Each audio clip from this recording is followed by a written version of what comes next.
नमस्ते, म ब्लेन्डिना लेप्चा, डेमेन लेप्चाको मिसेस र तपाईहरु सबैले हेरिरहनु भएको छ।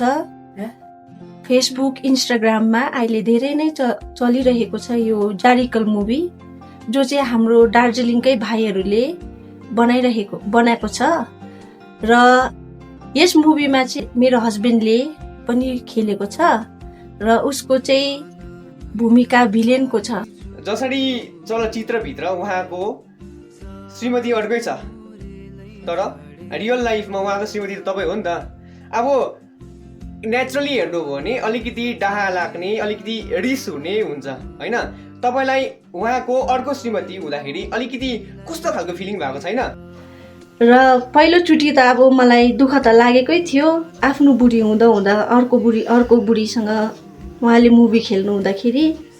र फेरि मैले बादमा सोचेँ कि यो त एउटा मुभी त हो, हामीले हिन्दी पिक्चरहरूमा हेर्छौँ अर्काको बुढा अर्काको बुढी एकसाथ खेलिरहेको। र मैले पनि एकछिनमा बादमा रियलाइज गरेँ कि होसो मेरो हस्बेन्डले खेलोस् मुभी, उसले यो पहिलोचोटि चान्स पाएको भनेर।